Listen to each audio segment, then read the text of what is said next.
Anong flavor yan? Wine po, madam. Wine, tikman nga natin. Yes po. Anong klasa ng wine? Baka malasing tayo.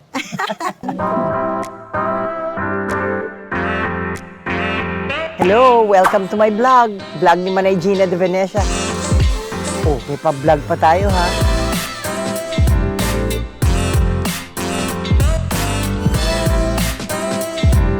Good day mga ka-G! Pupunta tayo ngayon sa mga micro, small, medium enterprises, small businesses here in PD4 para kilalanin natin kung sino itong mga negosyanteng ito, kung paano sila nag-umpisa, anong hirap ang dinaanan nila. Join me, suportahan natin ang small businesses dito sa PD4.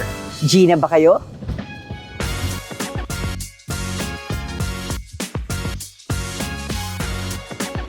Ngayon ay bumisita tayo dito sa Barangay Tiblong in San Fabian.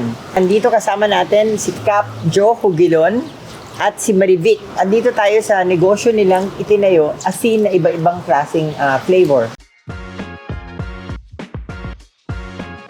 Pumasyal po si Congressman dito sa ating barangay. Then napansin niya po itong lutuan ng asin. Pinasyalan po namin kasama yung mga staff. And then sabi niya, bakit hindi tayo gumawa ng kakaiba sa asin na flavored salt, sabi niya. Palipas po kami ng another 1 week. May dala po si Kong na mga flavored salt from Manila. And then nagdala din po siya ng isang member na nagturo sa mga kababaihan how to cook flavored salt.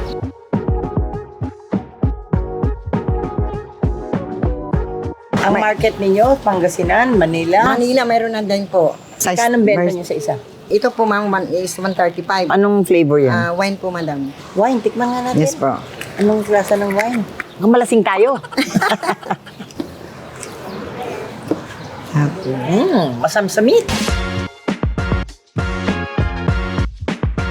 I-market po sa ibang bansa at saka sa ibang lugar po. Kasi nag-iisa lang po ang flavored salt na mayroon ganito po. So, maraming salamat sa pag-imbita niyo sa amin dito. G na ba kayo? G Na tayo.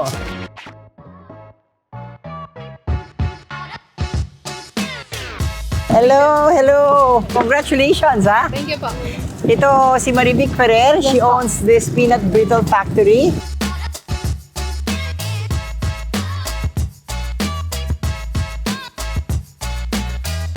Ah, 2010 po. 2010. So, matagal na ito. Opo. Ito, peanut brittle with sesame Sesame. seeds. Sesame. Tikman natin. Sarap. Ano ito? Inumpisahan mo lang sa bahay. Opo. Nag-inspire po ako na, kasi buntis po ako sa panganay ko. So, pinush ko po itong negosyo ko. Sa iba-ibang lugar din. Tulad po ng Quezon Province, Manawag. Talaga? Diyan po ako nag-umpisa sa Manawag. Sila po yung unang nagtiwala sa akin. Bagong luto? Opo. So, anong ingredients ng peanut brittle? White sugar po. And then? Glucose, roasted peanut. So, minimelt muna yung sugar Opo. with water. Opo. Siguro sa pagmamahal ko sa negosyo ko. Ang sikreto dito is heart.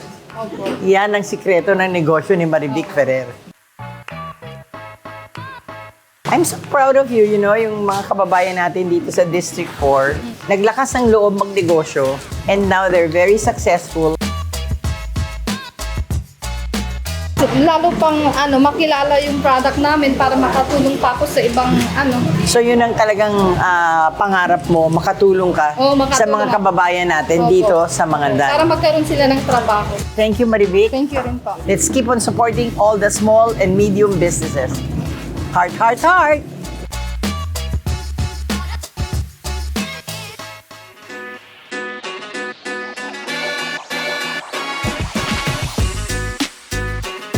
Nandito naman tayo sa Likip Butaw Calamansi Farm. Kapiling natin ang ating barangay captain, si Cap Ferdy Estayo, at ang presidente ng asosasyon dito na si Dolores. Bali, nag-start po ito sa aming mga magulang. Way back 1980s, na-introduce po kami sa public nung pumunta po dito si Congressman Toph de Venecia. Bali, siya po yung tumulong sa amin para makilala at maging isa sa mga tourist destination dito sa San Fabian po ang kalamansi yan. Tinuruan din po kami na gumawa ng mga kalamansi products. Kalamansi crinkles. Yes, kalamansi crinkles at saka yung kalamansi concentrate at saka po kalamansi juice.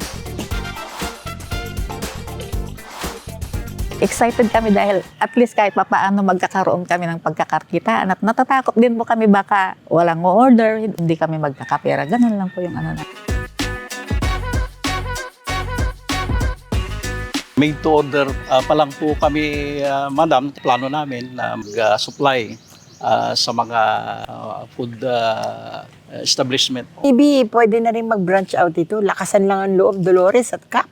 You have a good product. Let us support our local businesses para lahat ng communities ay umunlad. So thank you very much. Heart, heart, heart.